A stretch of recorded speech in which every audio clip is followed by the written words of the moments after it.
You see, something is going to happen. Something wonderful. My God, it's full of stars. Hey everyone, welcome to the NY Patriot Show. Tonight's episode, I got my boy Colby with me. Much appreciated, my man. You want to say what's up, everybody, and let everybody know who you are, just in case they don't know who you are yet. Hey everyone, Colby from Conspiracy PlayTime and Disinfobation. You can find both those shows on most places. And thanks again for having me. I always have fun sitting in, and especially when Headless Giant's on, it's always informative as hell. Oh, yeah. That's why I had you back on. Yes, and all his links are in the bottom as well. And the guests for tonight, we're going to be talking about Omphalos. I think I already screwed it up already. And megalithic structures with the Headless Giant. Thank you so much, buddy, for coming on again. It is always a wonderful and amazing and just thought-provoking discussion when we chat. Absolutely. I love coming on here. You guys are the greatest. Yes. So tonight, I want to go over a little bit of those definitions again. I love doing it. So first off, you are not a human being. Everyone out there, you are a human-shaped donut. And that's very important for this topic. Especially this topic, all right? So you've got a hole in your face and a hole in your ass, and that's where your metabolism comes from. That's where you keep on moving forward in life. Now, if you look at the human energy field, it's in the shape of a torus or a donut. So you're a donut on multiple levels. It's important because there's a hole in the center, and you can fill that up with energy, right? You fill that up with energy just naturally. Where you go and what you do will produce a harmonic effect in the area around you. You'll start to notice synchronicities. You'll be like, am I going crazy or is this happening for a reason? I want to talk especially about the conscious energy around us. So there are only two types of languages. You've got the water language. Simply explained, water language, the water is always speaking to itself. All right? Water is always speaking to itself. The other type of language is the air language. Now, the air language is a fish sitting inside of a cave, slapping its tail against the rocks. There's air escaping from this cave. Now, those rocks, those are your teeth. That tail slapping against it, that's your tongue. You're trying to get the attention of the rest of the ocean. Unfortunately, unless you're using that water that's deep down in that cave, you're not going to be able to produce the waves you want to.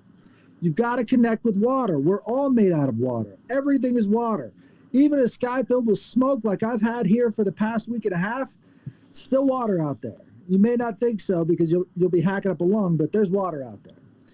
Now that water language is important because it also represents consciousness. I want you to think about consciousness as if it's a substance itself.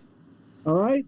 So we think about consciousness as being something that's only in us or that we can think about with words or with other things, but there's a general flow to consciousness. As you're alive, consciousness flows from the unknown to the known. But when you die, it reverses direction. Think about how many words we've lost in our common lexicon because the people who use those words have died off. Those words had important emotions behind them.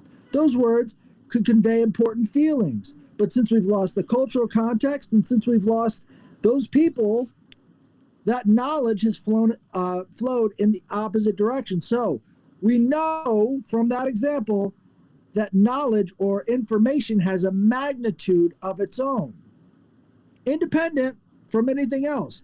But it's got to be imprinted onto material substances, so to speak, so that we can appreciate and absorb that information. Or so we think, right? There are other ways of doing it, but this goes back to the water language, right? So at this point in our development, we think that information theory is purely connected to physical objects, right? The physical objects around us, the waves we put into the air, all the rest of that stuff. But that's not exactly the case. There are ways that you can access this information without having to have physical objects. Now, this is where you're really getting deep into the water language. Now, the water language, I call it that because in the beginning mythology of the Christians or Hebrews, the Christians, the Sumerians, the Greeks, they always talk about the formless void before there are gods, right?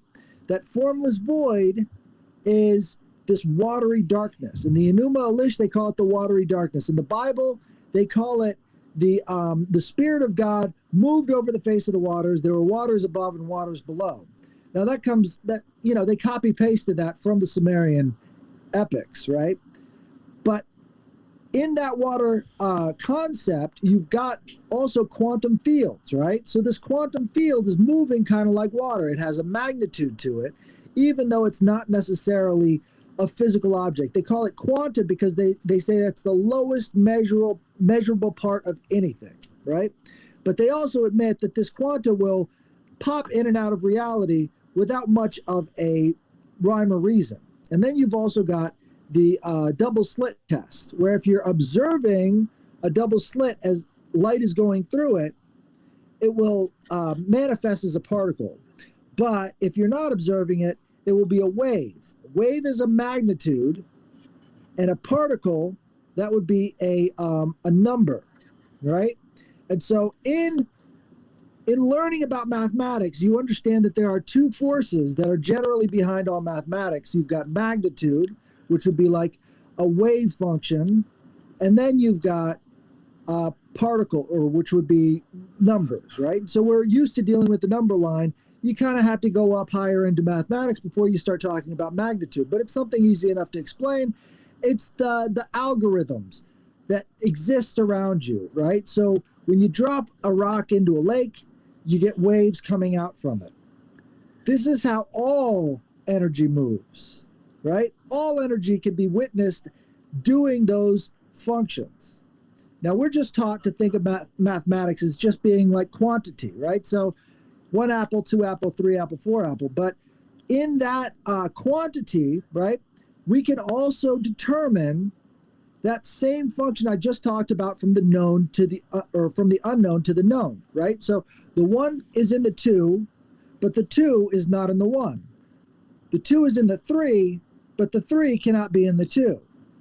It's moving in a particular progression, and that logical progression is how we also learn, right? But as we learn, it creates a magnitude or a wave. This is all important when it comes to consciousness, right? So when we go to nature, we're surrounding ourselves in the recycled conscious energy of everything, right? It's not just us that is experiencing the movement from the unknown to the known. It's everything that's alive around us. You could even say that with rocks, as you're carving something into it, it's moving from the untouched to the touched. Everything is moving in that progression. That's the progression of time, right? So this goes back to Greek mythology. When you talk about the idea of moving from the unknown to the known, and the place where they did that without having physical interference was a place called the Oracle at Delphi. Now, the Oracle at Delphi had a big sign out front that said, "Know thyself." Know thyself. That's what you have to know before going into the Oracle at Delphi and receiving those messages without physical matter attached to it. You know, we call that today psychic activity, but back then, Psyche was a god, right? Psyche was a goddess that represented that sort of thing. So when we talk about words, those are also representations or personifications of a circle of influence. So if you think about psychic phenomenon today, that doesn't just include weird waves traveling through the air coming into your brain. It's all the things you think. It's that magnitude of conscious energy, right? And so at the Oracle at Delphi, two important things happen. You had Apollo killing the snake, right? And when he killed the snake, he put it deep underground, and that snake would emanate back up as energy. Now, you'll find everywhere in the world where they're talking about this conscious energy of the earth, you always see the snake symbol, right? If you're talking about Ouroboros, I don't know if that's how you pronounce it. Is that how you pronounce it? Ouroboros. The snake eating his tail? Yeah, the Ouroboros. Yeah. So, Right. Ouroboros. Probably one of the few words I can't pronounce right. You remember the name of Storm from the X-Men? That's the only way I can picture the Ouroboros or the Ouroboros is by her name, because it was like Aurora Monroe or something. So it's like I've got a weird association going on with that. That's great. But so anytime you're talking about this conscious energy, it comes in the shape of a snake, right? It comes out of the earth in the shape of a snake. It wraps around the Orphic egg in the shape of a snake, right? Every time you see it. Okay, so the two big snake rods that we see in medicine and we see in Hermes, he's got the snake rods, right? So that snake rod represents movement and represents conscious energy. Is he still there? I don't know what's going on. I think he just stepped away. I'd just keep going. All right. So everybody thinks of the rod of Hermes when they're thinking about at the doctor's office where they see the snake wrapped around the pole. Unfortunately, that's not correct. That's the snake of Asclepius. That's the rod of Asclepius. Now, there's this great painting by this guy named Gustav Klimt, right? It was destroyed by the Nazis in World War II, but it was called Medicine. And in Medicine, do you know where they destroyed that at? If you don't mind me, sorry to interrupt you. Where did they? Do you know where that was at?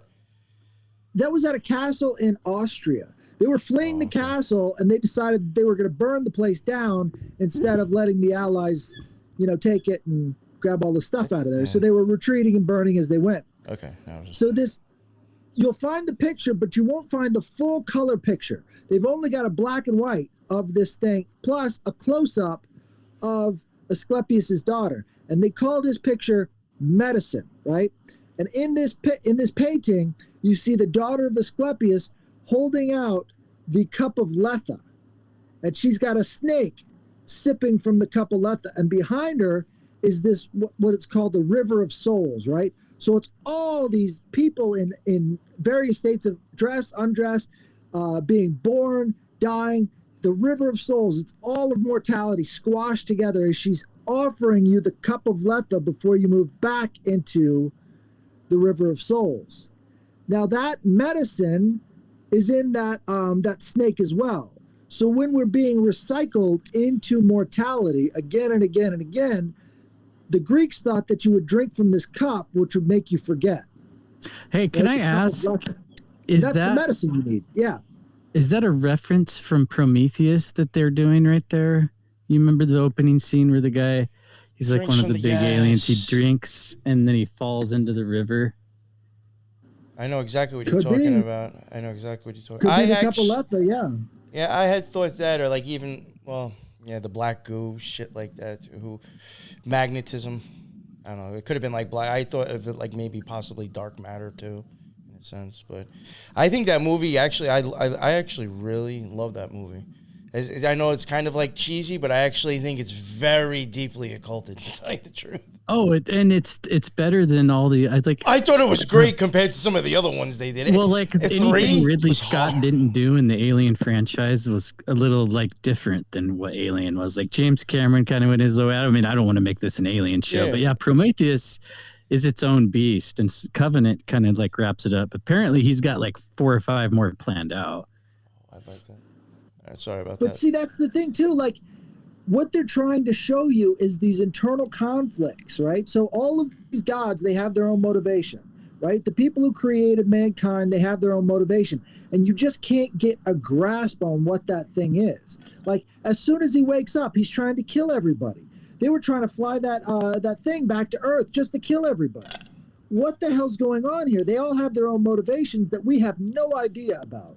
And I think that's important to remember when it comes to these energies, right? Because, the Christians will say the snake is Satan, it's Lucifer. And then in these other cultures, like the Minoan cultures, they're handling the snakes. And then in the Christian culture too, like in the deep backwoods of West Virginia, they've got the snake handlers showing, they can handle this poisonous snake. And Putting in a lot of ways- rattlesnakes in the freezer to get them all stiff, and yeah, those fuckers always make me laugh.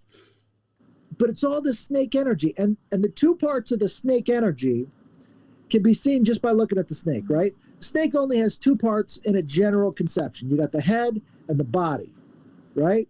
The head is where the conscious energy comes in, right? And the tail is like what's wrapped around all of us, right? Have you ever heard of the concept of a superfluid? Superfluid? Yeah. Superfluid. The only superfluid we've come up with is called H3, which is a hydrogen atom that is mashed together with two other hydrogen atoms. And the only way that they can make this superfluid is by getting it as close to absolute zero as possible. And once they do that, this superfluid will actually move and vibrate directly through any container that it's housed in. Did you catch that? It will move through any fluid or any container that it's housed in. So if you've got it in a beaker and it gets close to absolute zero, it won't break the beaker. It'll just come through the bottom. It'll vibrate between the molecules itself. It's a superfluid. And they discovered that back in the 1930s. They've been experimenting on it ever since. There have been 3 Nobel Prize winners working with superfluids. 3 of them. And you've never heard of it before. No. This shit is fucking amazing. We're talking about, like, let's say there's a superfluid there, but there's also a superfluid that we're surrounded by that interpenetrates us, that I'm talking about right now, this information. It can't be created or destroyed. It's a type of energy. And once you have access to it, once you understand the geometry of it, once you understand how to access it, stuff like gravity just doesn't even fucking matter anymore. Right? And it's a substance. And the ancients talked about it. They called it the ether. Right? They called it all sorts of different things. And that has made its way into our lexicon, and most people don't know what they're talking about when they say it. Like the ether or the ether sphere. Would you consider like ether and orgone almost like the same thing? Yes. Yeah. Yes. But orgone, he claims, comes from the orgasmic energy. And I'm going to get into that too a little bit later. Right. Now that orgasmic energy is substantive, right? It's a material substance. And I'm not just talking about the sex fluids. I'm not talking about gender fluids. I'm talking about the actual act of it. So the way I like to describe this energy, like if you look at the superfluids and you apply that to this other energy field, this informational energy field, right? It's like static electricity. It moves on the outside of a thing and it moves on the inside of a thing because it's not really bound by that thing, right? So as it's moving through different objects and it's picking up more information along the way, right? So let's talk about hauntings, right? In those hauntings, this superfluid takes a certain shape and that manifests this conscious energy, the head of the snake, right? And so when you're up against it, there's a thing called affect, right? This is another one of these words that's sort of being eliminated from our society. Affect used to be very important because we didn't used to have TVs, and autism wasn't a normal occurrence because we had interaction with our families. That was the only entertainment, right? And so now that we've lost that, everybody's a little bit autistic because they're just talking to themselves in their heads and they're not aware of what they're projecting out to the rest of the world. So you're saying TV factors into autism? Oh, absolutely. Like, this is a thing we're making up based off of the modern condition. We don't actually know what it is. So like all these people talking about, oh, it's the shots making you autistic. I don't doubt it. That's definitely a huge factor.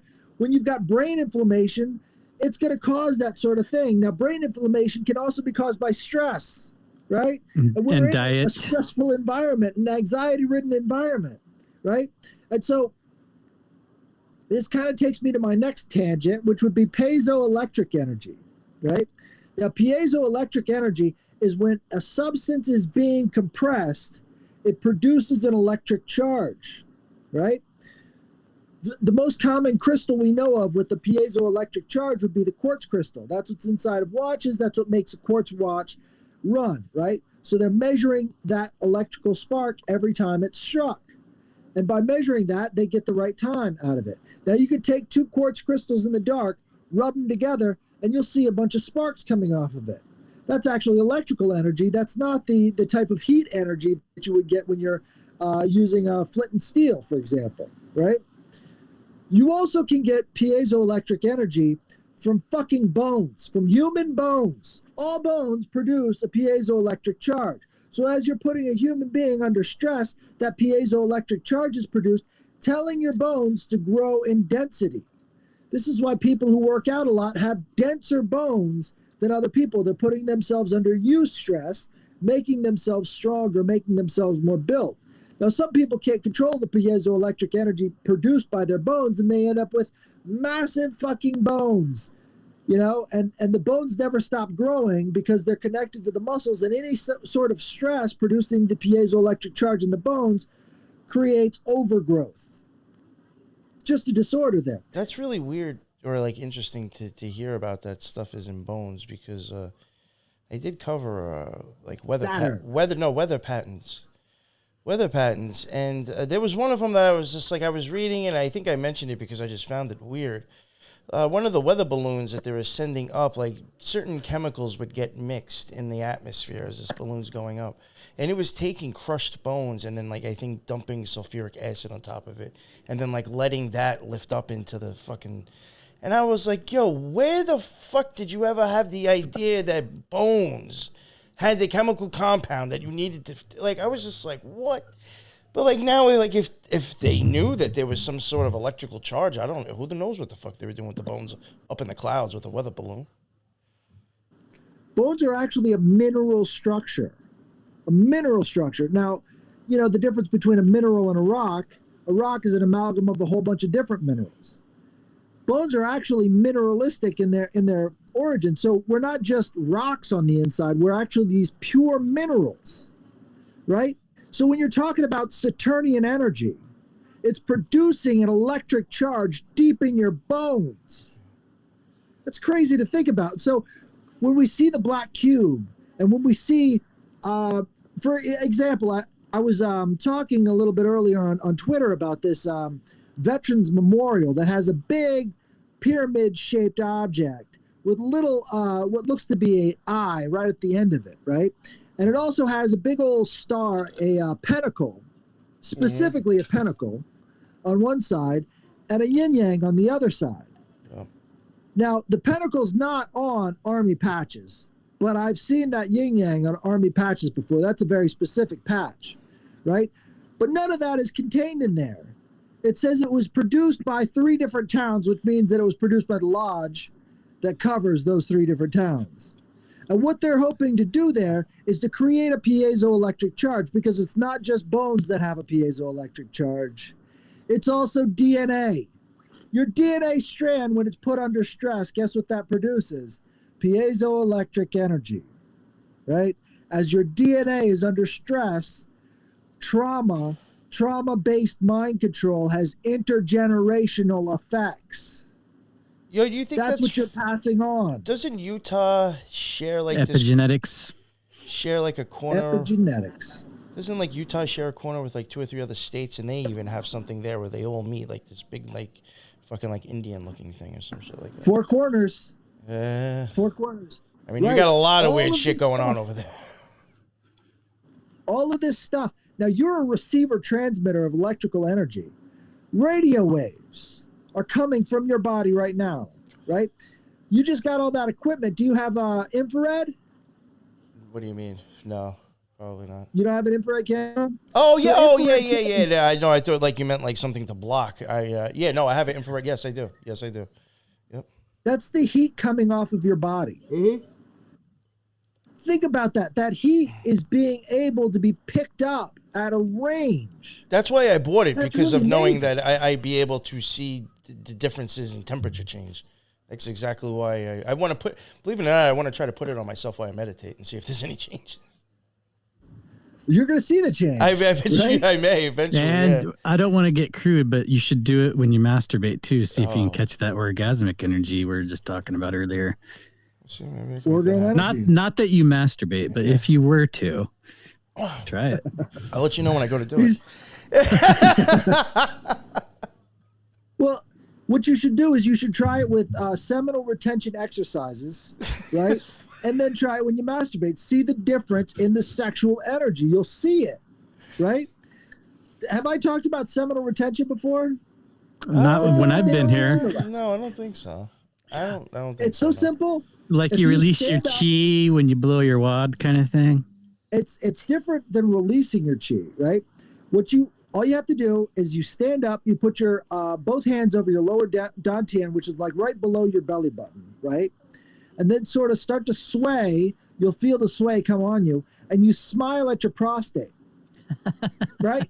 Just look down, smile at your prostate. And what you'll feel is in your back, you'll feel a reversal of the hormones that are making you horny. This is how you practice seminal retention. So normally a guy's thinking about sex every 5 seconds, right? Think about the mind control potential of that. What's on every fucking commercial?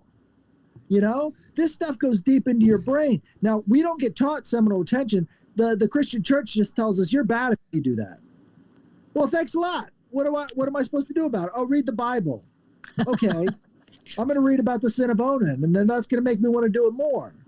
You know, the only way to actually deal with this kind of energy is to actually deal with this type of energy. But since they don't believe that energy exists, or the serpent is evil, so we don't deal with that type of energy. That's idolatry somehow. Even though it's the opposite of idolatry, it's idolatry somehow. So anyways, back to the serpent energy, right? So this snake of Asclepius is talking about like this energy can heal you. That's the whole point of the snake of Asclepius. They're talking about this conscious energy having the ability to heal. What does that sound like? You know, when you get the sugar pill from the doctor as part of the placebo. experiment. Oh yeah, It's the placebo effect. Yeah. effect. Mind over matter, right there. Mind over matter. And it works the best when you're not thinking about it because it works on your subconscious mind. That subconscious mind is always on, always looking around. And when you can fool that subconscious mind, you've got control over the whole body. This goes into hypnotism and meditation. You're linking up the subconscious and conscious minds. This is how you reprogram that serpent energy within the body. And once you get to that level, then you can talk about the staff of Hermes, right? The staff of Hermes is the polarity of not just the creative, but the destructive energy as it's going through the spinal column. And then over in India, what did they call that? They called that the chakra system as it's moving up through the body. And it can be done with visualization. You could see the cycles and counter cycles of this conscious energy as it moves through the body. You go further east, they call it Kundalini energy. And it's still that serpent, right? This conscious informational energy is the middle layer we're missing in our consciousness, right? We think about things in terms of like, oh yeah, this is molecular energy, this is chemical energy, but we're missing a layer in there somewhere. And now we're talking about the macrocosm energy, right? These are the cosmic forces. This is the stuff that really holds it all together. This informational field is what's holding everything together. Now we got to go back to these megalithic sites, right?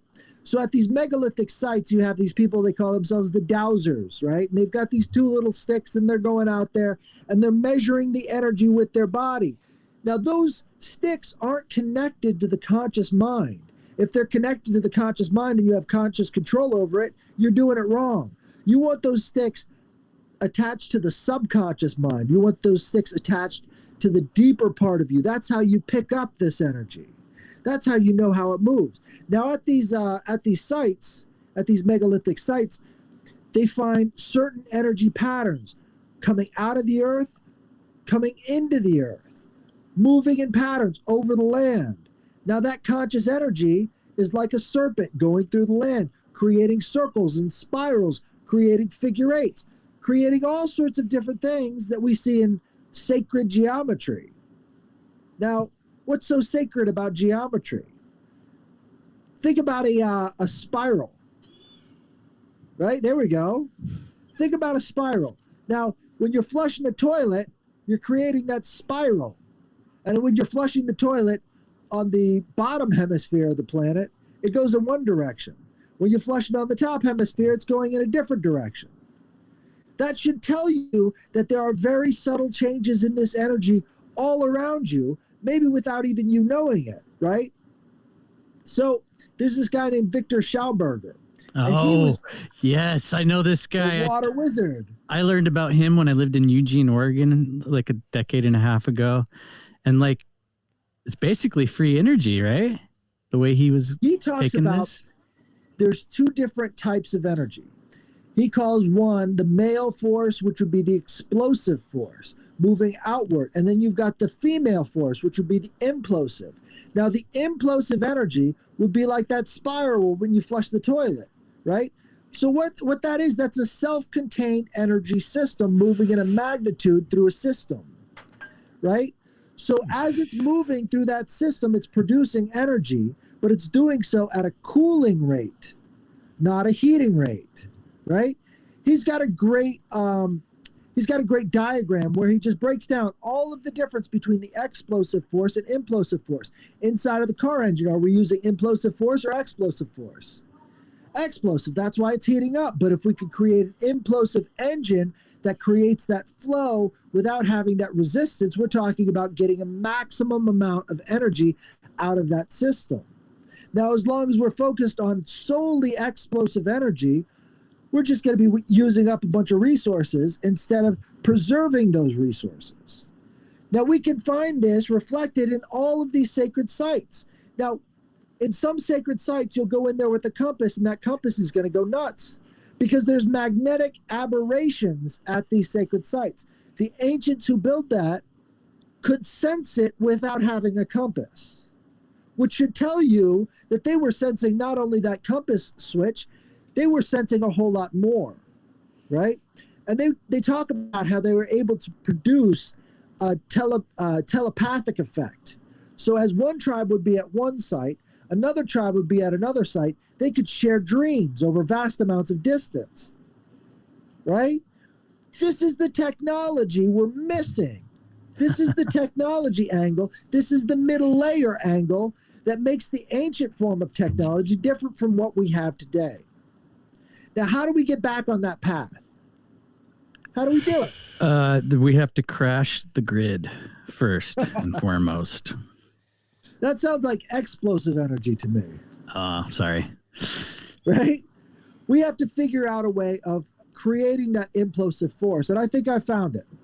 Yo, So real Greek quick, I just want mythology- to ask real quick because this chick's cracking me up and actually saying some good shit in chat, and I'm going by her name. I'm thinking that's Rose from Crow 777 show. If that is Rose, what's up? Thanks for joining the chat. It's impressive. Sorry, I'm just wondering because I think that is her. I was just surprised to see her show up here. Interesting. Yeah, that's cool. What Thank kind you. of comments are we getting? Do They talk about like the box saga and like gravitational forces versus levitational forces and stuff like that. Like I probably missed 2 minutes of what you were saying because I was reading her comments, and then I found myself like, "Fuck, I don't know where we are." Headless, don't worry. Yeah, no, this is why I try not to I listen, love it. read this stuff too much because I'll get lost. I could get lost. I turn them off. Box Saga all Oh, it day is long. Rose. That's what's up. If you are into Box Saga, listeners, I urge you to check out the Oralinda book. Oeralinda. Oralinda book, right? So they've changed the classification on Wikipedia for the Oralinda book from hoax to possible hoax. So what does that tell you? Tells me it's fucking real. Tomorrow it's going to be 100% facts, kids.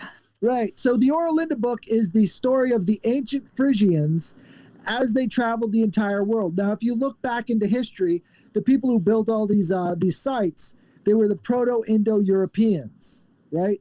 And the people who are closest to the Proto-Indo-European language were the ancient Frisians. Now, the Frisians are right across the channel from England, right? They're right across the channel from England. Do you know about Doggerland? Who knows about Doggerland? No, sorry. Nope. So about 6,500 years ago, they think that there was a place called Doggerland surrounding all of England. Basically, England was a much bigger peninsula off of the European continent. And then sometime in 6,500 years ago, or maybe a lot sooner, Doggerland sank. So what we see now in England, those were all just the mountain ranges, right? But we know people existed back then, so they were building a whole bunch of cool shit that's under the English Channel right now that we have no access to. That's all Doggerland. So Now, was it's it funny. was it shaped like a donut? That entire region that sank? No, there was a split between England and not the Netherlands, the Finland, Sweden, and all that stuff up there. You know that big part that's shaped like a lion or something, right? There was a split. There's a big trench that goes in between it because there was huge ice caps over that part. Now that place was completely covered in ice and snow, according to them. Like the Western Europe and Scandinavian regions, they were Right, just the Scandinavian They used to be just like one and the same. Right. So there was a river going between Doggerland and Scandinavia. And that river was because all that ice was flowing down, creating this channel between the two. But basically, that upper part was completely uninhabitable because it was all glaciers. Right. So all the Viking races, all the Anglos, everything came from that Doggerland. And then they say it was 6,500 years ago. I don't believe them. I think it was more like 3,000 years ago. I think that's where the Sea Peoples who created the Bronze Age, Dark Age, that's where they came from. When Doggerland collapsed, they just sailed down into the Mediterranean and took over everything. Is that tie into the Clovis that was over, like in my neck of the woods? I live on the western part of the country, and these are people preceding the Native Americans. All those Clovis points, that's bullshit. I hate to tell Oh, you. really? Oh, hey, I'm open to hear it. I only know very little about the Clovis. Right. but- What they did is they date the Clovis points by the era that they think they came from about 10,000 years ago. It's shaped differently than like this typical Nez Perce type shit. Right. But they're finding a lot more advanced artifacts that are about 15,000 years ago. So were they all hunter-gatherers, or were they producing these more interesting things about 15,000 years ago? And they just say, no, Clovis points. That's our baseline. So it's just purely artificial. It's a spot that we don't know about, so we just call it Clovis, and that's what this Right. is.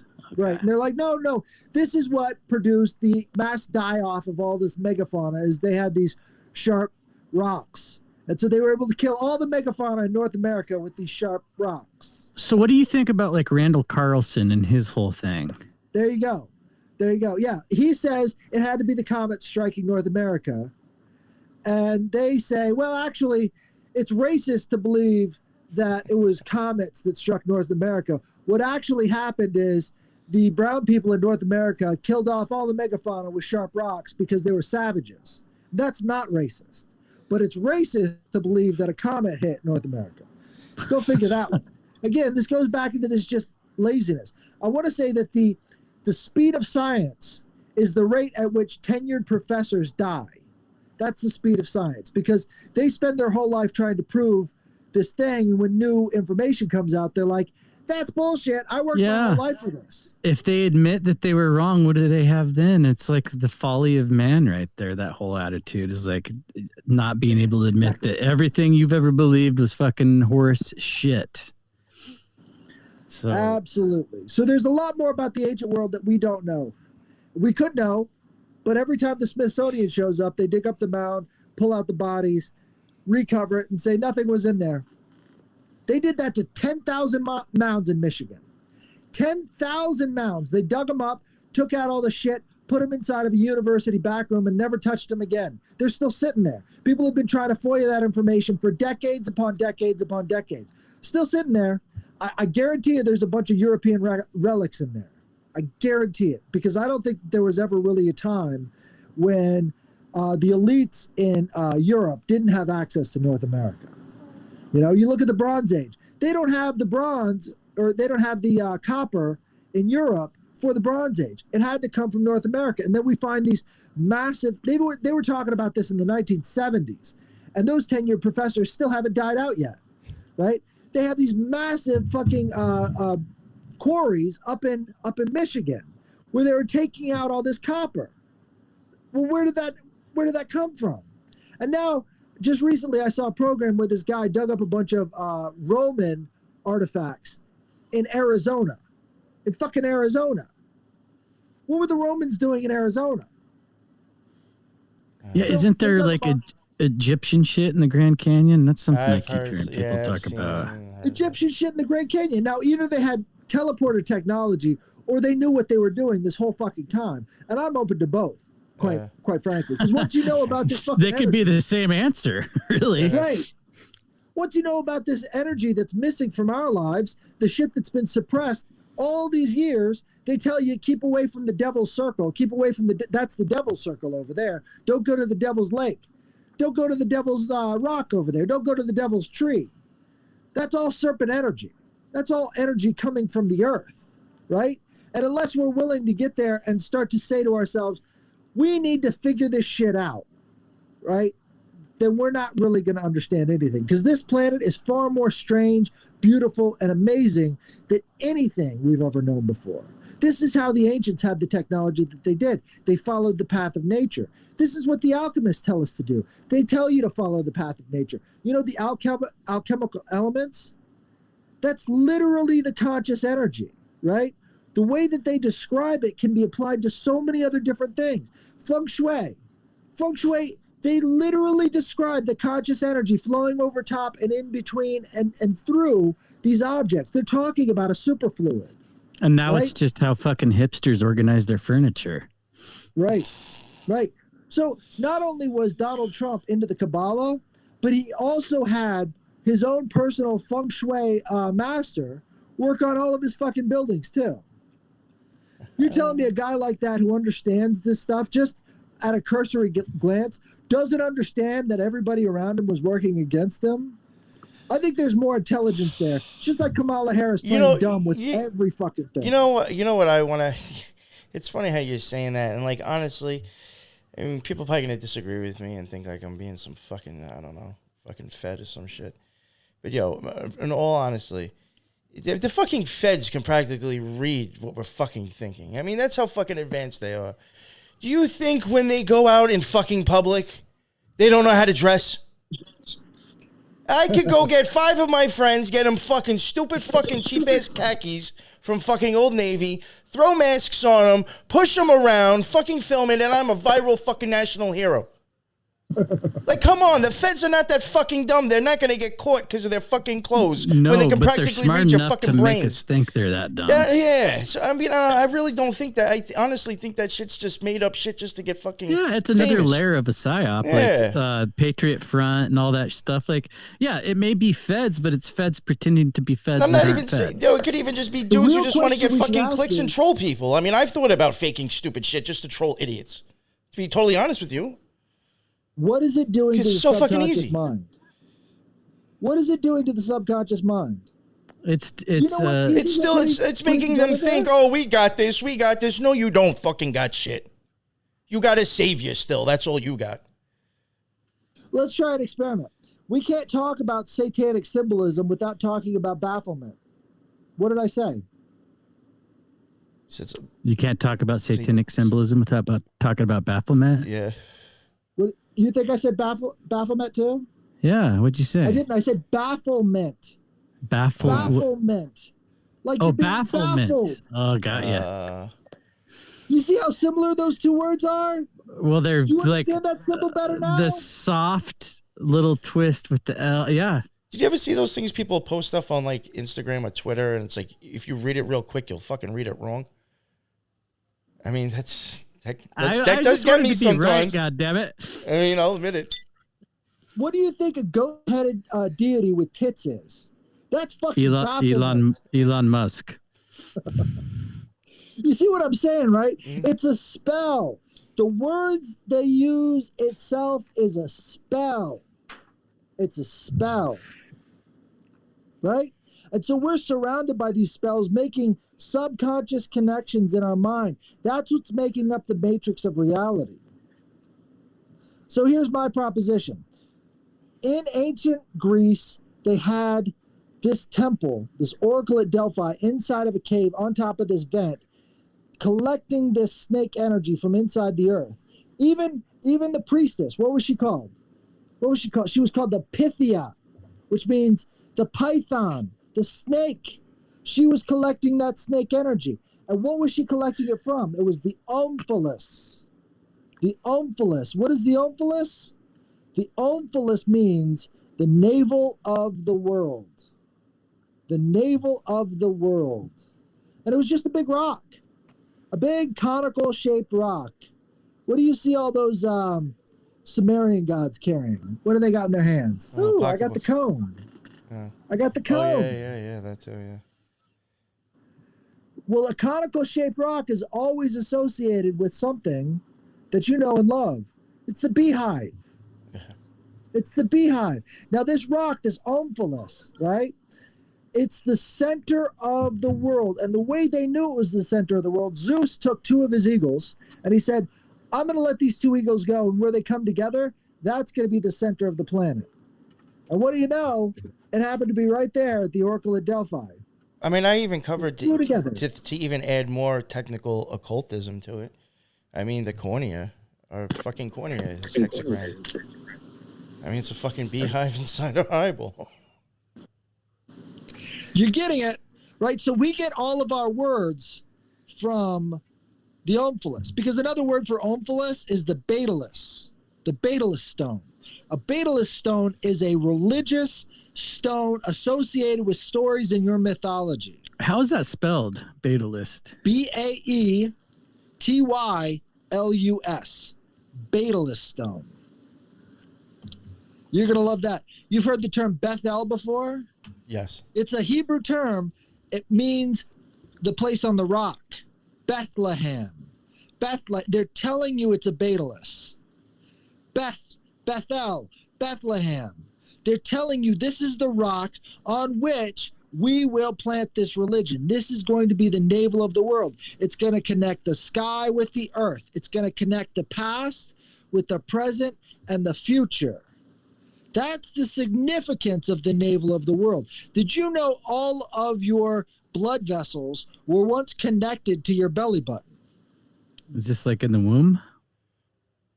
No, it's when you're in the womb, right? When you're connected to the umbilical cord, all of the blood vessels in your body were connected to that umbilical cord. Yo, and that shit follows That's you. the That shit connection. will follow your mother like all the way up her spine into her brain and out her fucking into her eyes too. There's Bingo. a fluid. I There's just a saw fluid my that will go. ultrasound today, so this is hitting extra hard. Now you've got a cosmic twin inside of that womb with you, right? Because all of the blood vessels don't just go to that belly button; they go out into the placenta.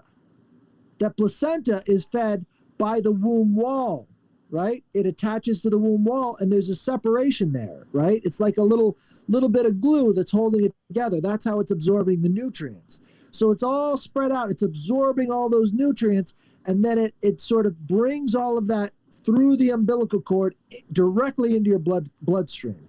So oxygen, like you're breathing inside of the womb too, but that oxygen is being carried directly from that twin. That twin is sacrificed upon your birth. You see what I'm saying? So you're starting to see the connection.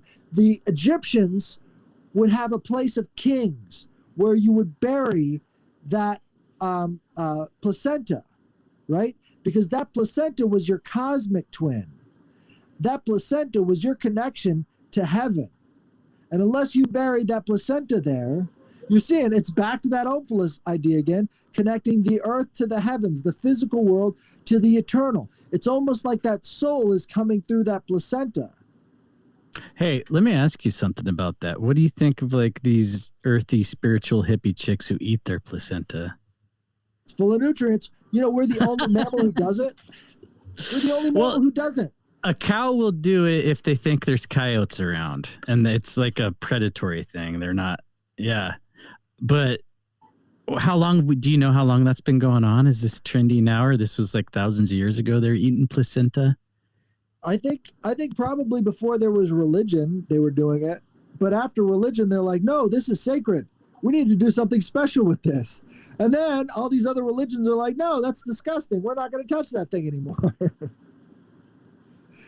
But I think there is power in it, right? Because this symbolic conscious energy, it's moving through all of us. It's changing as it moves through all of us. And what we think and what we feel changes how that conscious energy goes out. How can we have a society so much different from the ancients when we're still the same DNA? We're still the descendants of those people. How do these cultural changes happen? There's changes in affect that happen on a cultural level. And this goes back to that sexual energy, right? That sexual energy is very vital for that. There was a book made back in the 1920s, I believe. I think it's made by a guy named J.D. Ewan. Look that up. It's called Sex and Culture. J.D. Ewan, U-W-I-N, right? Now, this guy was a cultural anthropologist, right? And he studied the practices of sexual procreation in 87 different societies. And he measured that against their production. So their art, their architecture, their discourse, their writing, all the rest of these things. It was huge. It was a comprehensive work over 800 fucking pages. This thing was massive. And he found that in the different categories of sexual interaction they had, the most successful one was monogamous. And then he had, the altered monogamous, where people would move between things. And he also found the rational society, right? And the rational society where they would downplay the gods, that's a repeating thing that was associated with serial monogamy or altered monogamy. And he measured this over generations, right? So he's saying not only are we losing our connection with God when we get rid of this monogamous relationship, which how the fuck would these ancients know this without trial and error over and over again, right? But he also found that after a while, the serial monogamy broke down into a much different form, right? Where you would have either a matriarchal society where they would have multiple husbands, or a patriarchal society where they would have multiple wives. And basically, at that point, it was just the strong will win and the weak will suffer. So now you've lost all concept of justice and morality and everything else too, right? So I live in a very weird liberal part of Oregon that's like surrounded by rural, but like polyamory is really big here. And I know that Nick loves to cover the fucking Mormons, and you got the polygamy in there. So I mean, it's really cultish, whatever angle you look at it. And then you're talking about a matriarchy with multiple husbands, which is matriarchy is far more common in Indonesia, right? So the matriarchal societies, I like to classify matriarchal, patriarchal, androgen, and then gynocracy. Gynocracy is what we're living under now, right? So in a patriarchal society, a man has all of the power and all of the responsibility. So if something fucks up, it's all on him, right?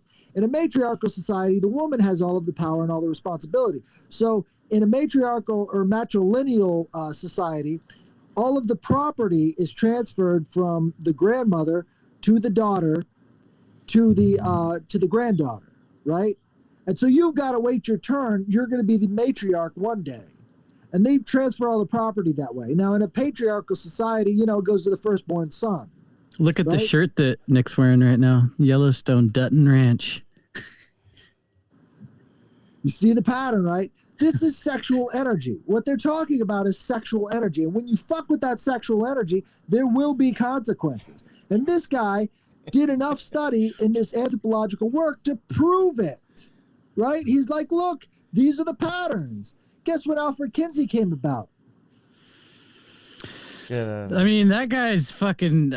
he's somebody that I used to like enjoy reading. Now I don't want to touch him with a 10-foot pole. Curious to see what you're going to say about him.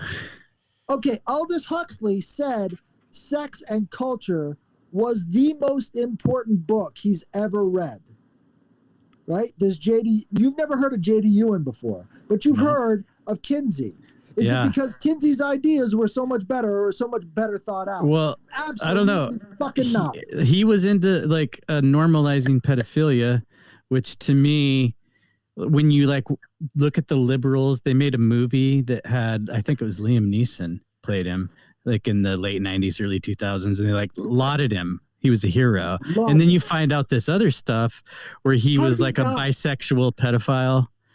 Do you know how he died? No, I don't. Okay, so what he did was he had this thing about tying a noose around his genitals. Oh. He tied a noose around his genitals, and he would get sexual pleasure from that until he nearly castrated himself, and he got this infection that was so bad from this depraved sexual act that he actually killed himself with this fucking thing. So he actually I think they show this in the movie. He circumcised himself as an adult with a rusty pocket knife. Holy shit. I'm going to have to stop doing that to my balls. I didn't know it could kill you. That's like some Kellogg shit. That guy circumcised himself. too. Yes. Oh, I love that whole thing You're about seeing Kellogg. the pattern. Yeah. I don't want to say the word because we're on YouTube, but you're seeing the pattern. I can just go like this, and you guys can get it. And the Kellogg's were What the eugenists. fuck? And that's like not even like conspiracy. They were open about it. So, you know. It wasn't until they started adding sugar to it that it got all good. Frosted You're Flakes, seeing baby. the pattern. This guy, J.D. Ewan, did you find the book yet? I haven't looked. I've got it written down. I'll definitely fucking check it out. Because I'm not completely sure about the name, but this guy, he wrote the manual that said, look, this is the successful thing. And all the elite said, well, we know the key to destroying society now. We know how to produce ontological stress that can give us the ability. Because what did that guy write? He wrote Brave New World, the guy who said this is the most important book. Yeah, and he was in the Fabian Society and shit like that, which fucking blows my mind because George Orwell also has connections to them, and they're warning us about what they were a part of trying to bring into the fold. Yep. Okay, so in the Sex and Culture book, he says that within 3 generations, his generations are 33 years that he's measuring them by. God damn it, 33? Yeah, he was. Because, you don't divide up 100 into thirds. That's what he was going by. Again, like the sun rises and sets on the 33rd degree parallel. So he's using 33, right? I'm sure he was connected with this shit because, he got the funding to do it. And if you're not doing what they like, you're not going to have that. So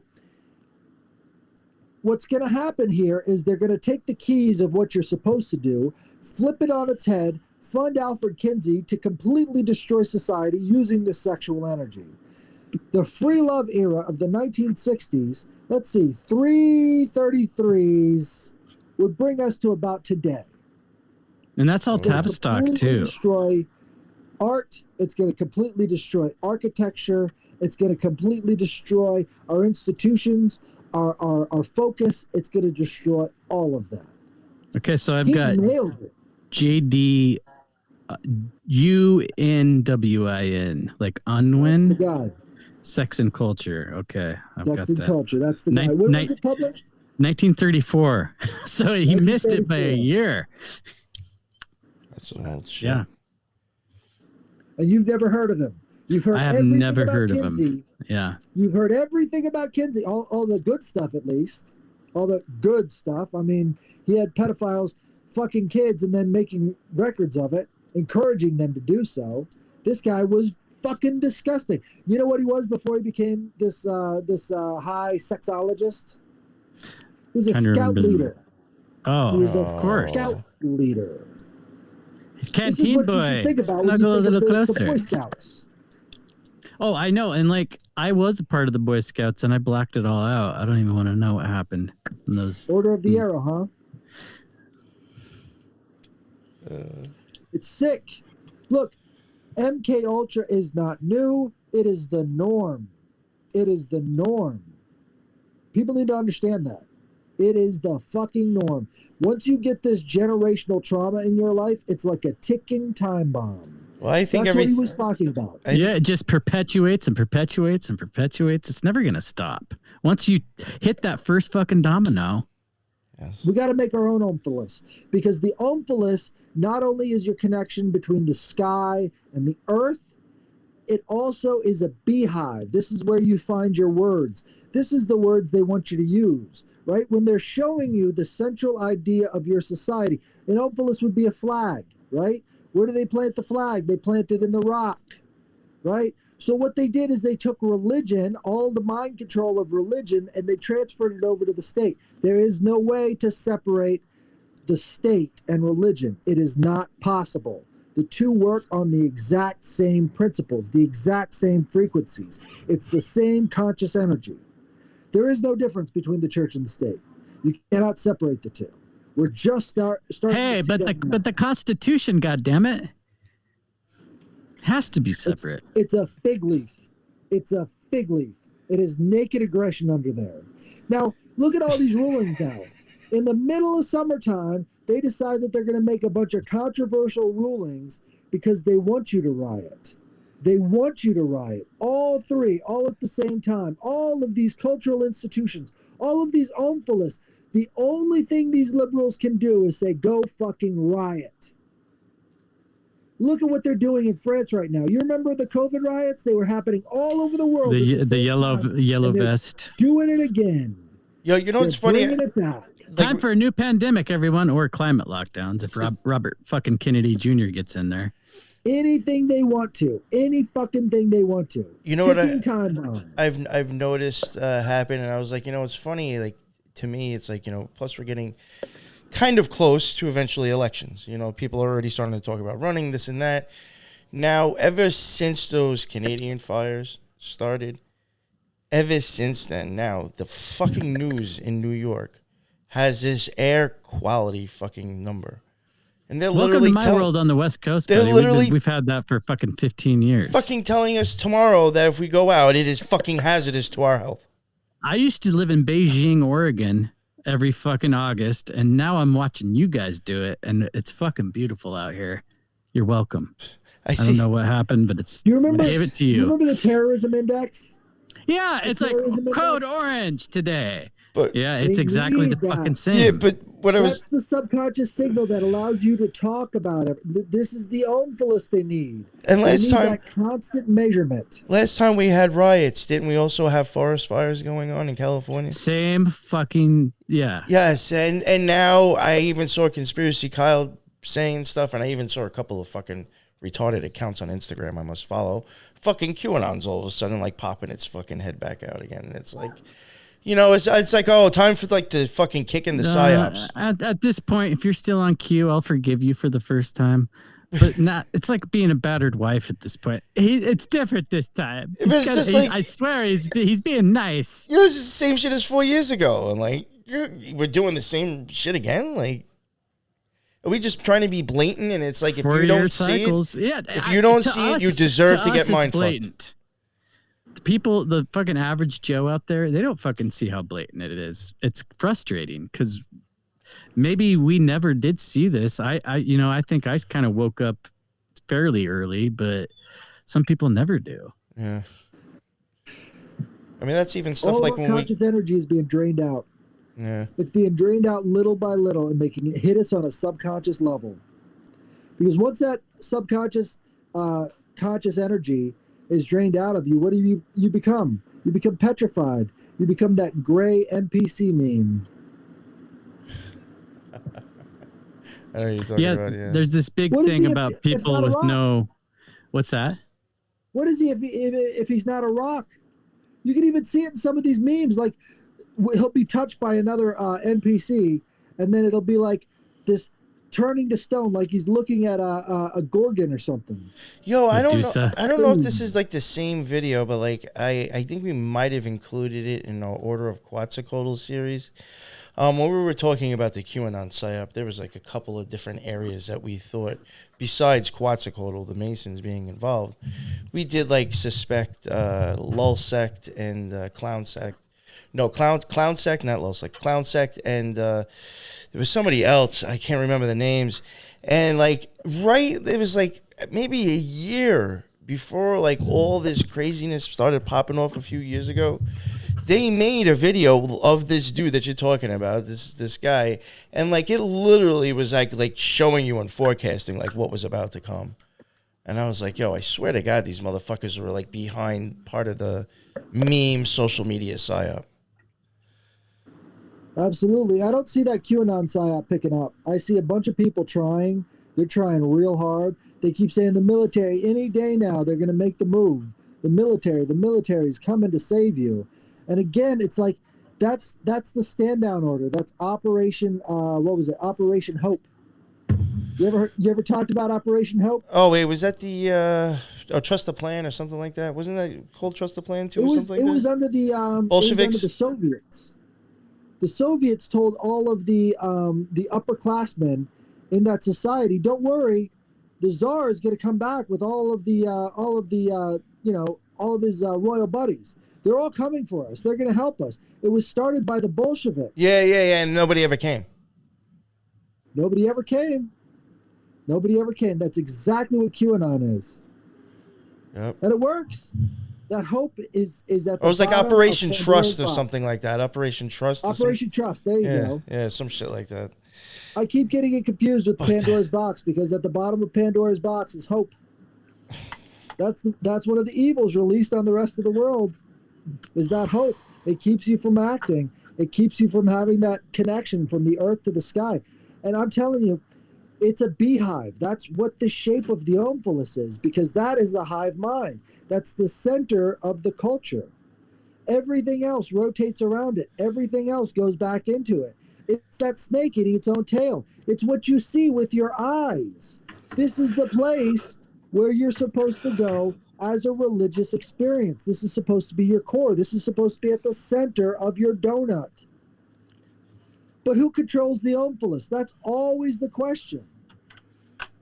And I think we need to find our own lexicon. We need to make our own Omphalos because I think it's something that is unavoidable. Everyone's going to have it. And unless you have conscious control over it, somebody else will. Well, do you think that your average citizen is going to have to like be on the brink of death to make this happen for themselves? Because I don't see a lot of motivation from Dude, people I'm out telling you, there. the conscious energy, once it starts flowing, other people pick up on it real quick. So if enough That's of one us our do it, strengths. They're going to see other people doing it, and they're going to do it too. Because it's something to do. especially if it's on TikTok. I think at some point it will get to the extent that it's like, unless you literally understand this shit and you're a magician, you're going to be mind fucked. Like, it's just going to be like the people who understand how to do it and the people who are just like out of the mix because they understand it, and then the rest are slaves. How much flesh needs to be rotting off the body before people turn away from that screen? I've seen examples where it's like all of it, maybe. I remember that one lady who got the shot, and she's like, half of my body is paralyzed, but I'm going to go back and get the booster. I got one good half. Let's take away that one good half. I think that's running out, dude. Nobody's getting the booster anymore. Nobody. Even if they believe in it, they're not getting it anymore. It's done. Yo, that was supposed to be the kill shot. I knew people that were like, hardcore, like all for that shit. And like they've even gotten to the point they're like, fuck these things on my face, and no more fucking because jabs, most of them fucking got COVID after. Yes, that's what it is. Multiple times. I know people what the multiple fuck, you lied to times us, because they do remember, even though the news has tried to be sneaky about it, they remember being told cannot contract, cannot pass it along, and both are fucking wrong. That was enough to convince most people, and plus you got a free cheeseburger if you lived in your state. Fucking fries. It's a delicious cheeseburger. Look at Just me eating. when de you get in line, Blasio. I want you to think about this right here, okay?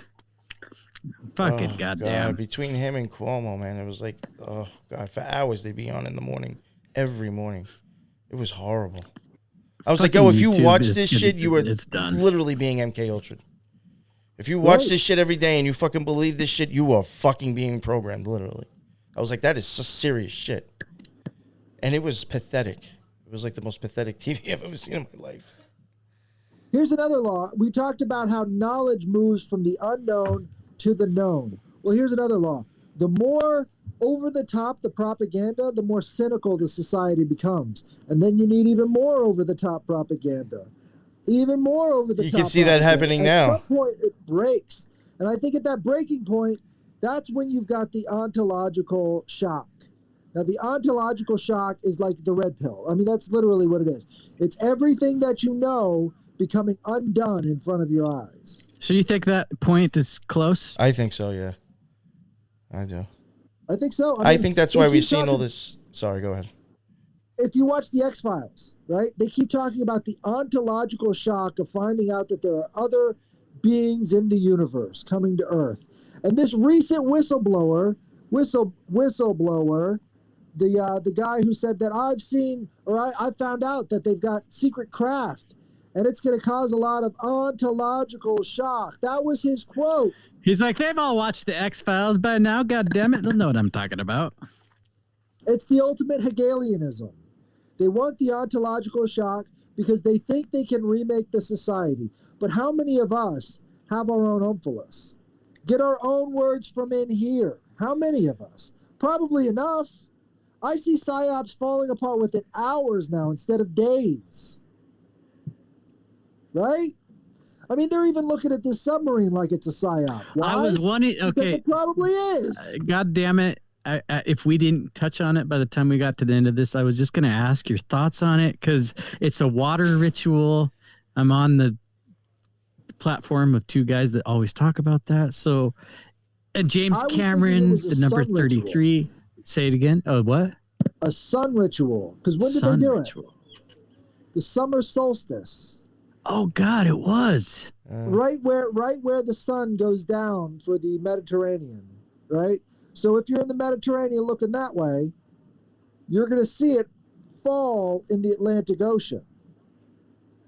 Right where that's at, because the sun's sort of on the northern hemisphere side now that it's the summertime. So it's going down right over there, right? And then what they say in mythology is that Helios rides this boat all the way back and then does it all over again the next day. And to me, I think, personally, I could be wrong, but I thought it had to do with the underwater internet cables. Mm-hmm. Right? Because they're right there. They've got these human sacrifices, and this is what's going to give us the strength and the power to cut the internet. Right? Because if you look at Apollo's all about connection. He's all about music. He's all about art. He's all about all of these good things, and he's also representative of the sun. So it's not just Helios, it's also this Apollo energy. They just actually opened up a new Apollo temple, the first one in thousands of years in Italy. It's just this ramshackle shack, but it's got a couple of columns. It's got some plywood. They've got their little deity, and they're doing their smoke, and they're like, well, one of the important things is that money theism, right? If you can mint your own dollars with the face of your God on it, that's literally taking the energy of your life and converting it into a sacrifice for that God. Money theism. Fuck, that makes so much sense. I never even thought about that. We just take advantage take it for advantage that all our money has dead fucking old people that we've been told lies about all our lives. Just every time we make that The demigods. currency exchange. The demigods. Those are the demigods of our society. How All of long these till founding Trump is on a fathers. fuck? I think Trump will be the next president to be. That's my prediction. Really? You want to talk about Yeah. piezoelectric effect? That's going to put these people into fucking spasms. seeing Trump Exactly. on- That's my point. If Obama was the next guy on like the $8 bill, I'm just spitballing here, but no one would really fucking bat an eye. But if Trump gets on there, imagine the uproar. Holy Oof. fuck. On both sides, like the MAGA people would be fucking jizzing all over the place, and the people where I'm from would be like, no!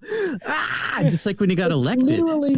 It's literally that snake energy. This is what Hermes is holding. Hermes is also the god of trade. He's holding both the Republicans and the Democrats, and their piezoelectric energy is just spiraling around each other. He's just collecting it all, using that money theism.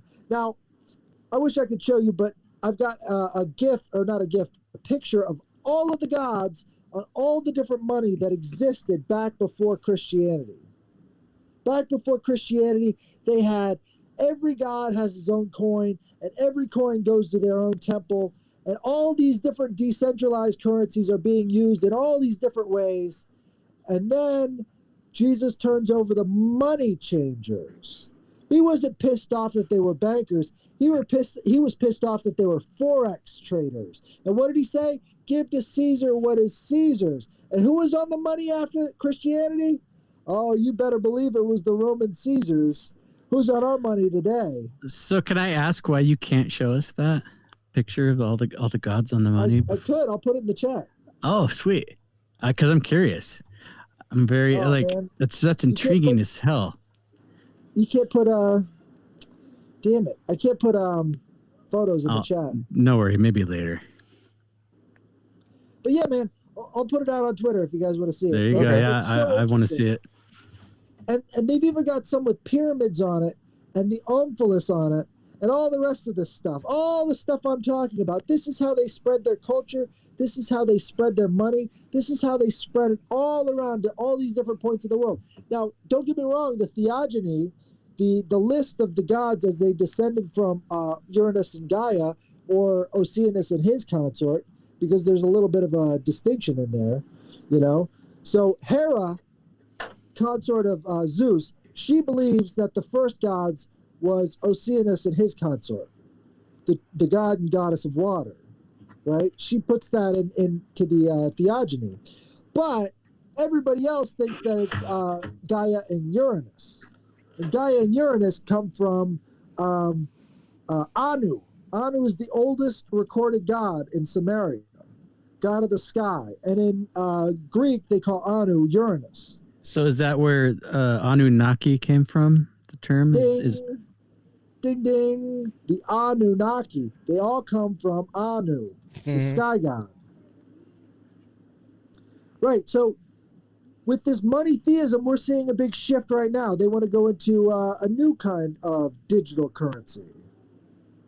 They need that ontological fucking shock to bring us into that state. And I also want to point out, because I have predicted on many platforms that RFK Jr. will be our next president, and he is all fucking about that shit. In fact, when he announced that he was taking Bitcoin donations at one of his fucking gatherings, it turned into an orgy wherever he was fucking talking. People were fucking elated.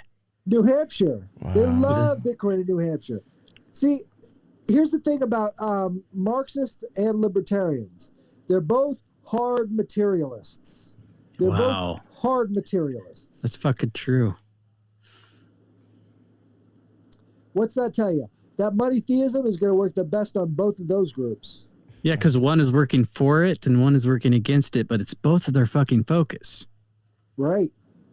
There's no spirituality to be found in either one of the groups. That's why I kind of got out of it. Yeah, I'm a registered libertarian, and I think it's a very autistic group of people.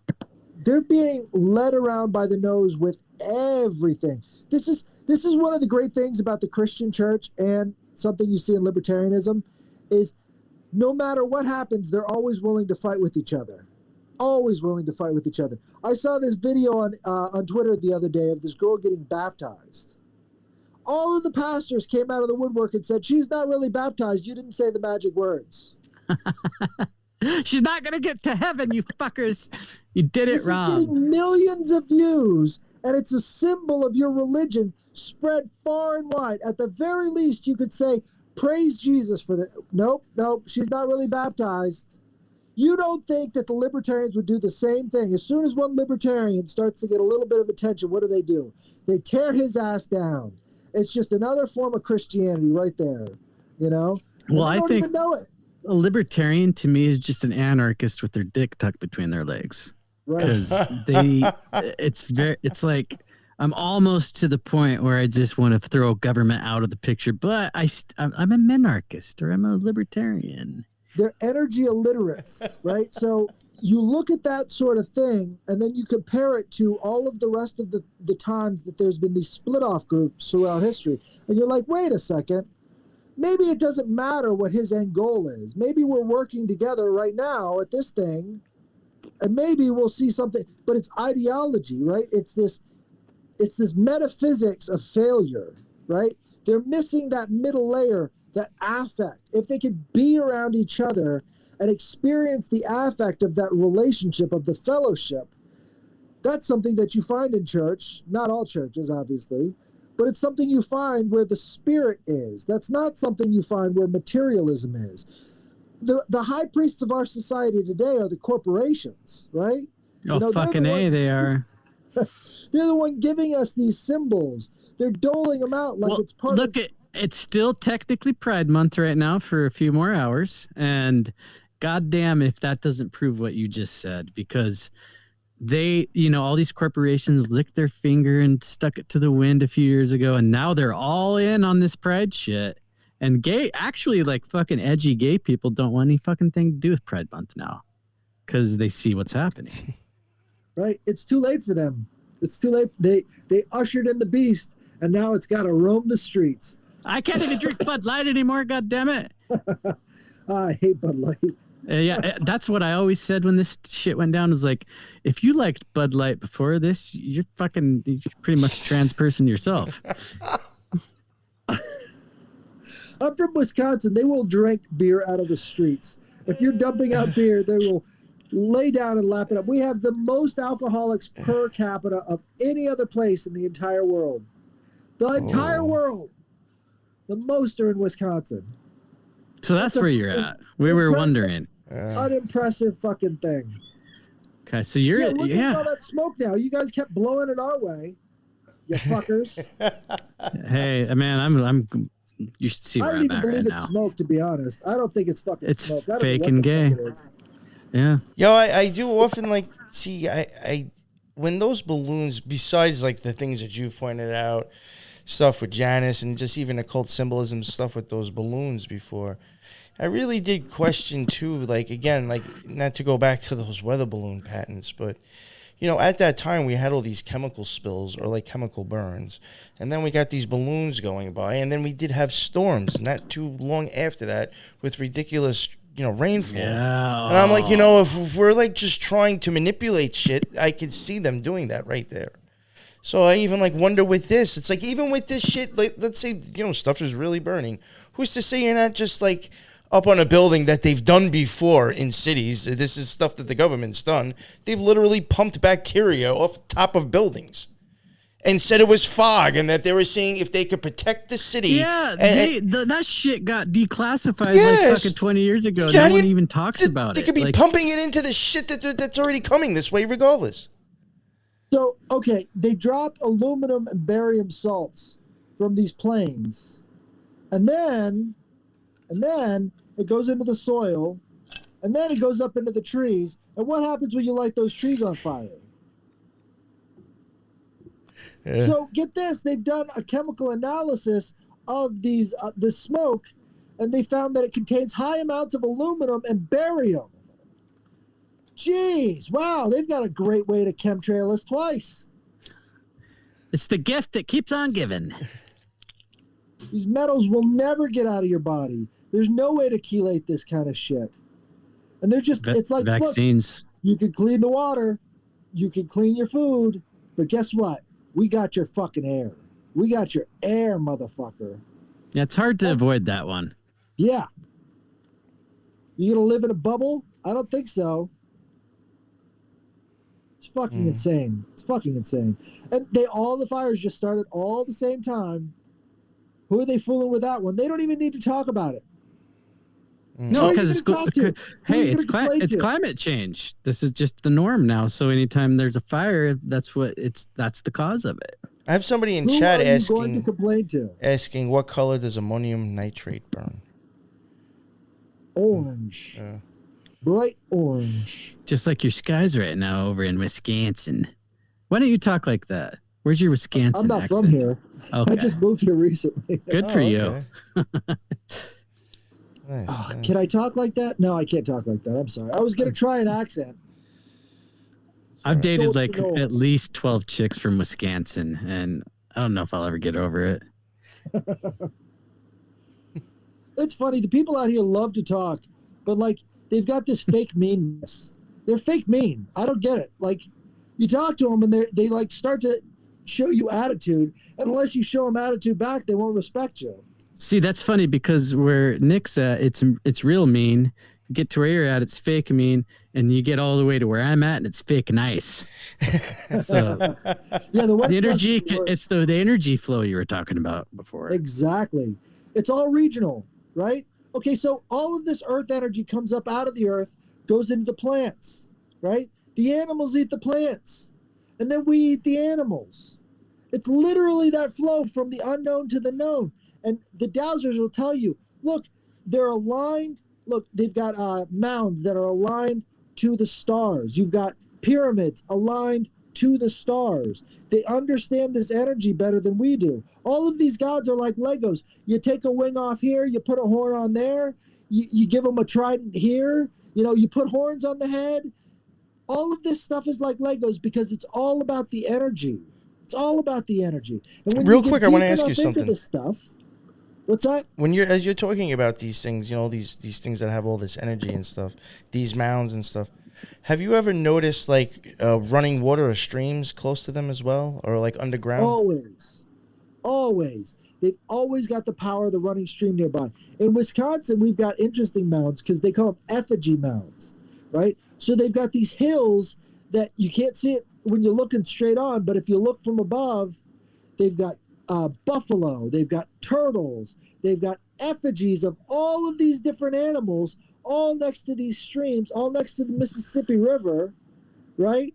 Absorbing that energy, bringing that energy in. It's also tied to the constellations. That's why they use these effigies. It's not just the animals themselves, it's also the effigies. And if you go back to the medieval bestiaries, where they would have pages and pages of all of these animals and all of these stories about these animals, they were preserving the gods in those bestiary stories.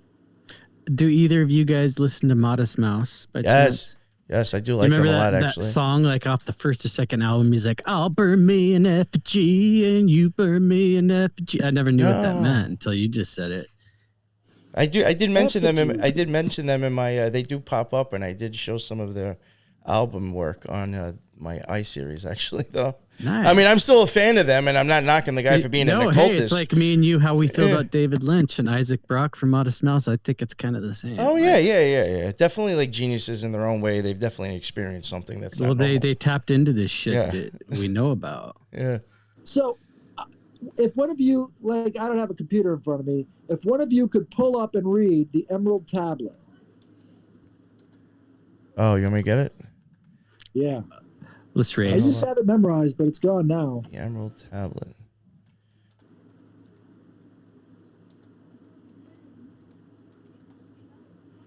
It's a whole book. No, just the first section, the actual tablet itself. The Emerald Is it Tablet. the Emerald Tablet of Hermes? Is that Hermes Trismegistus. Yeah, there is. I do know The what you Thoth mean. one, that's a book. But, I've got it. If this you is just the want, one. you just want me to read Isaac it. Newton, the Isaac Newton translation of Hermes Trismegistus, because he did a translation too. Isaac Newton, really? Yeah. He was So such a big occultist, dude. They like to take his work and boil it down to his 4 principles, but all of that came from that fucking conscious energy he was getting from the occult. All of that came from spirituality, and he became the biggest example of fucking materialism. It's the worst travesty of all time. They took him and boiled him down to nothing. It's insane. I think I found it. I don't know. It's Dude, like good it looks luck like with good luck with translating all or it's pronouncing those names. I look at you it. saw that like, shit. holy- He's probably like, "Oh, I don't want to read this." It's like a few paragraphs. It's not too long. Well, I think some of those are just trans. Oh damn! I don't even know which one to read then.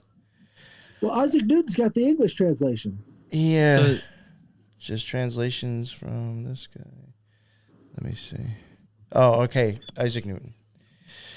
Here we go. 'Tis true without lying, certain and most true. Then it says, I don't know if this is a typo, but it says that WCH. Which? Okay, which is below is like that which is above, and that which is above As above, so below. is like YT, which is below. Do ye miracles of one only thing. Sorry, I probably butchered that. And as all things have been and arose from one by ye meditation of one, so all things have their birth from this one thing by adaptation. The sun is its father, the moon its mother. The wind hath carried in its belly, the earth its nurse. The father of all perfection in ye whole world is here. Its force or power is entire if it be converted into earth. Separate thou ye earth from ye fire, ye subtle from the gross sweetly with great industry. What? Yeah, I'm not. It's a INDOU. No, that's fucking crazy. It ascends from ye earth to ye heaven, and again it descends to ye earth and receives ye force of things superior and inferior. By this means you shall have ye glory of ye whole world, and thereby all obscurity shall fly from you. Its force is above all force, for it vanquishes every subtle thing and penetrates every solid thing. So was ye world created. From this are and do come admirable adaptations, whereof ye means is here in this. Hence I called Hermes Trismegistus, having the three parts of ye philosophy of ye whole world. That which I have said of ye operation of ye sun is accomplished and ended. And that is it. It's Holy all shit. the things I said. I didn't realize what it meant for so many years, and then I started studying all these different energy forms. You know what feng shui means? It means wind and water. Wind and water. That's all feng shui means. Wind means that this chi energy is moving away or moving towards. Water means it's collecting. It's right there in the Emerald Tablet. They're talking about the same thing in China and over there in England. Same thing. What was I telling you? It moves over the outside. It's also on the inside. It's all right there. That's what we need to take a hold of. That is the middle layer we are missing, and it's something that cannot be fully understood by the rational mind. So, Headless, let me ask you something. Yeah. This technology that we're all using right now to talk to each other, is this hindering us, in your opinion? Or can it be kind of like part of this new thing? It's an extension of it. It's a repeat of it. It's the thing that is the simulacrum that can exist without it. Simulacrum? Yeah, simulacrum is like an imperfect simulation of the thing. That's our fucking life. Yes. Shit. Yes. I just discovered the answer to life on NY Patriots podcast. So yeah, if we can get back to that Emerald Tablet concept. Now that Emerald Tablet is what gave the Kybalion the 7 principles. That's a good book. That's what it is. That's where he's going. Now, they're talking about the sun and the moon, right? All of this conscious energy comes into the earth and out of the earth. And they keep talking about how that works.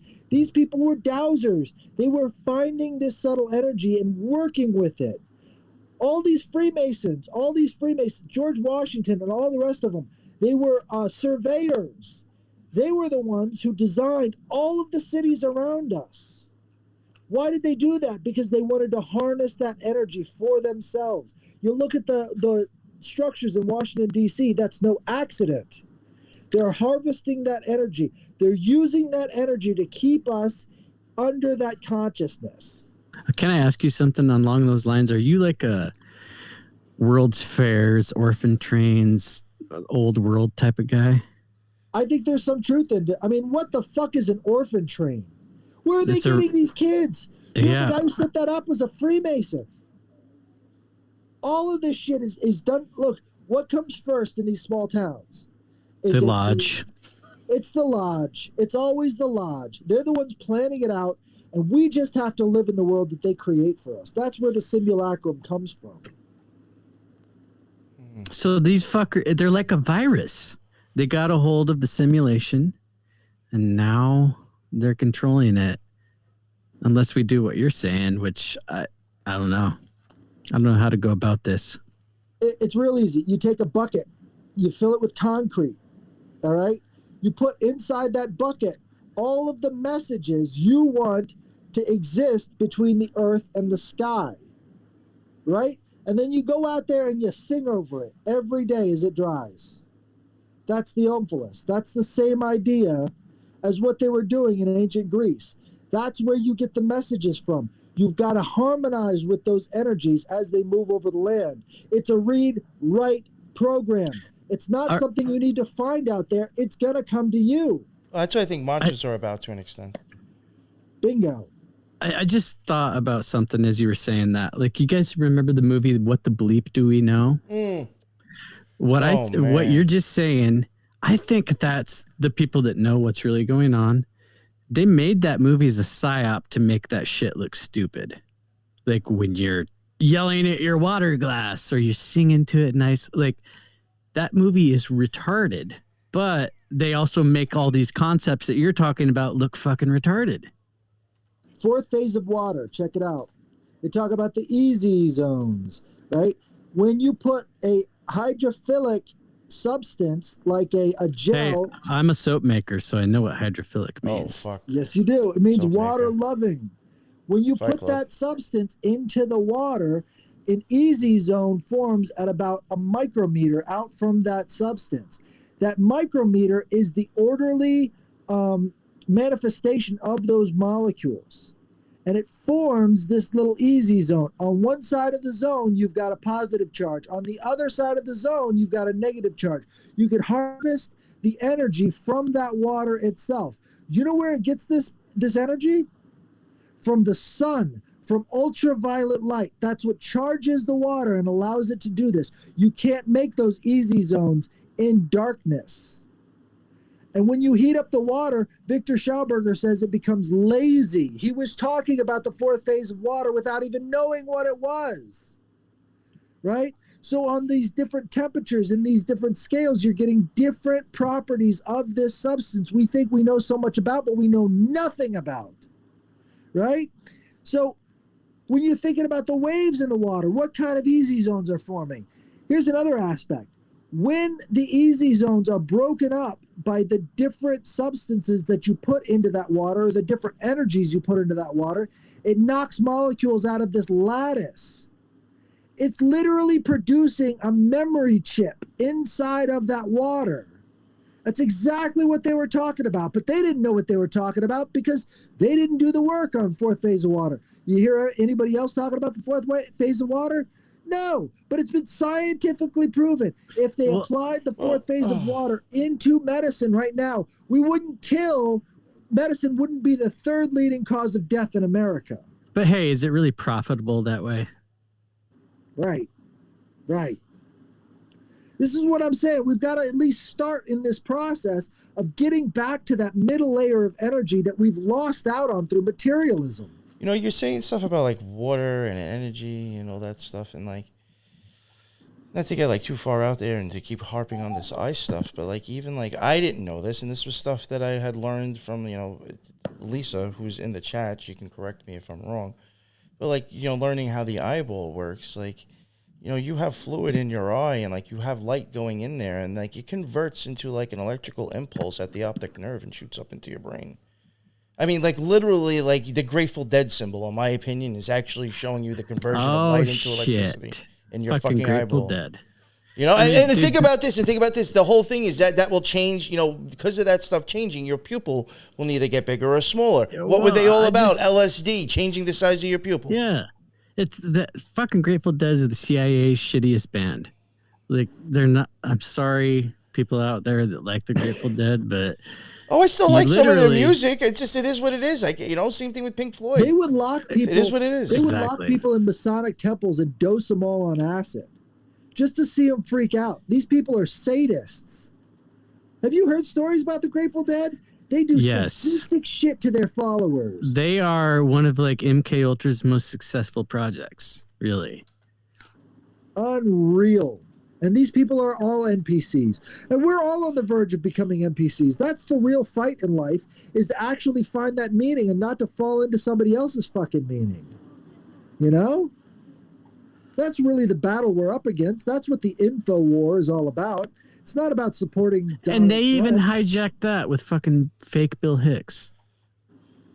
Like, the InfoWars, what the fuck? That's like the Nike of fucking alt media. It used to Goddamn be cutting edge, InfoWars. though. You I can't know, deny but that. hey, that's what I'm saying. It's like, it's great.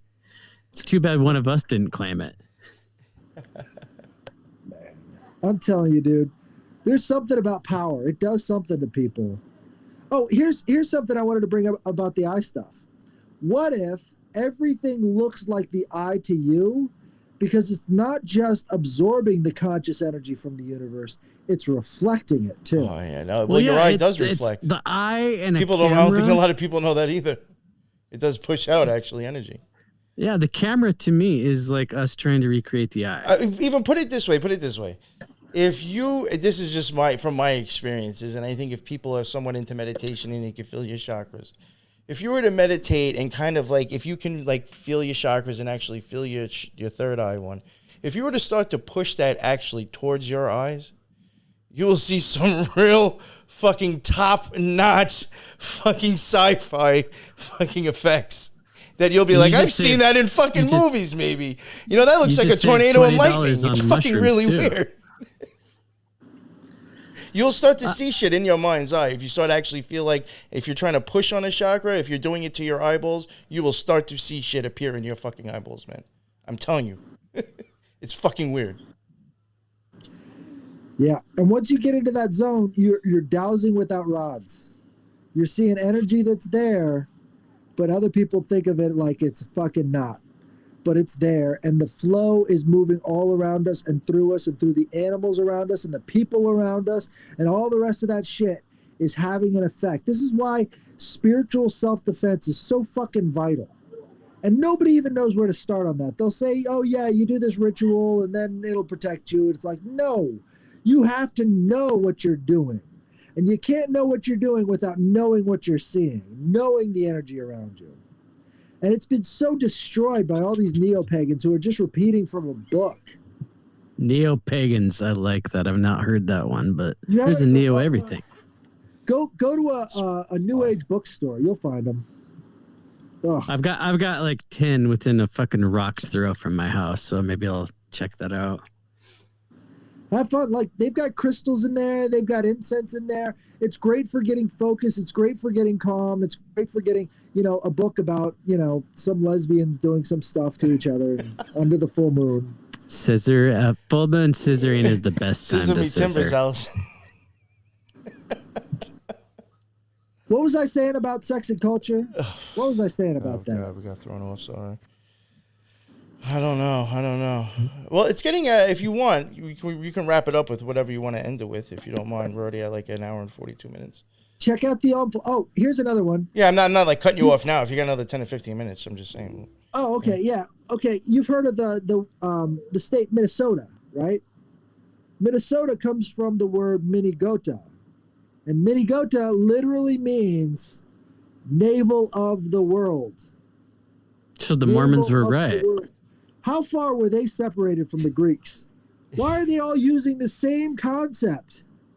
Everywhere you go, you're finding these Betaluses, you're finding these Omphalos. They also grow a lot of navel oranges. Many navels, and they're all right. Oranges are huge with Mormons too.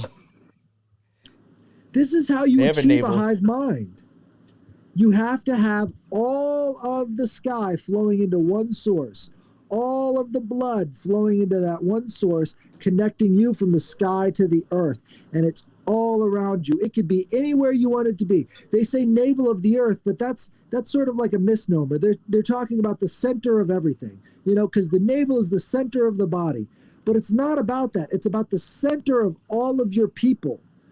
Where's your people's center? I know we have people around us, but do we have a center point? Do we have a place to derive strength from? The only stones we go and visit are the ones that are on top of our dead loved ones. Where do you think they got that concept before?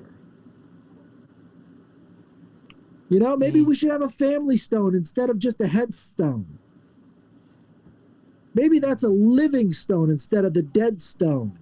Well, what do you think about the concept of burying remains? It comes from the idea, okay, so you'll always find the evergreens inside of the cemeteries, right? So they would have a family tree, right? Have you guys ever seen the language Ogam? No. Ogam's a Celtic language, and it's the language of the trees, right? And it's these hash marks that they would put on these big pillars, right? So the very first gods, the ones that existed before all these statues and everything else, all these idols, they were just poles in the ground that would unite the earth to the sky or to the ground, right? This pole everyone would worship around, right?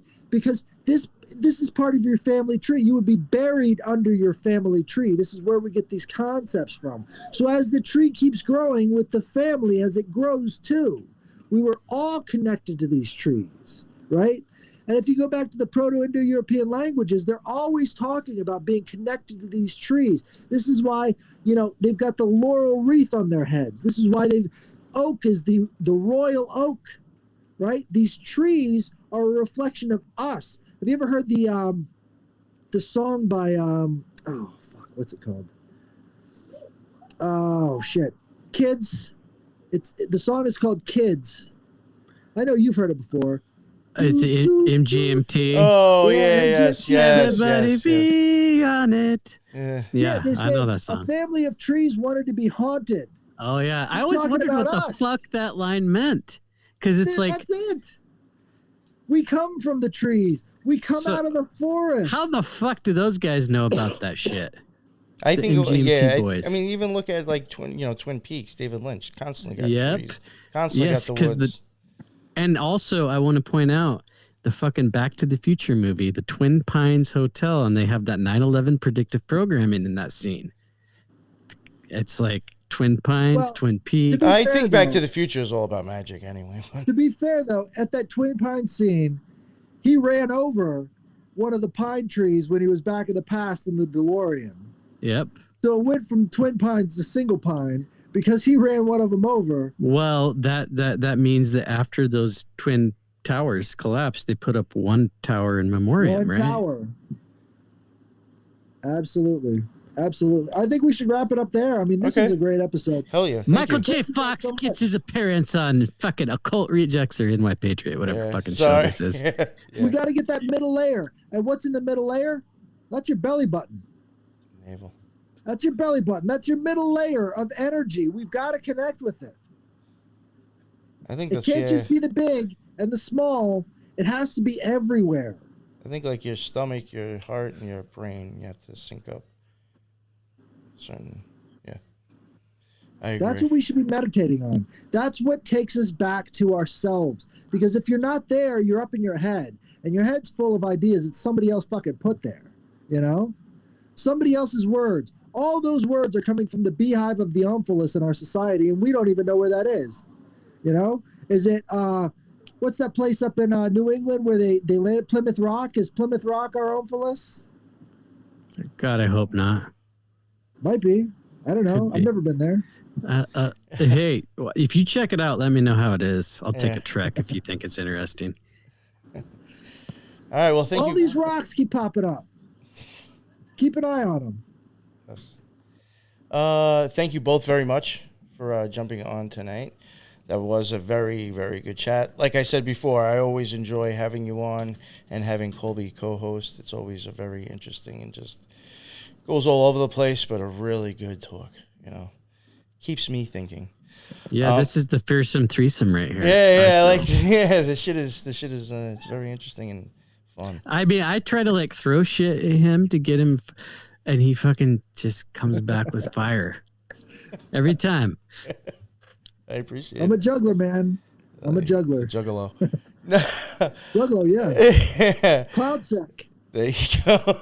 Oh man, we could do clowns all day, man. You know the Native American type clowns. Yeah, I had. I think this should be a whole fucking episode. man. Didn't Thrash talk about that? Yeah, I had Thrash on for 2 episodes. I don't know if you've heard it or not. Maybe check it out. He definitely I've did heard cover it. the Native Americans and clowns, and it's just motherfuckers were looking like Beetlejuice back then.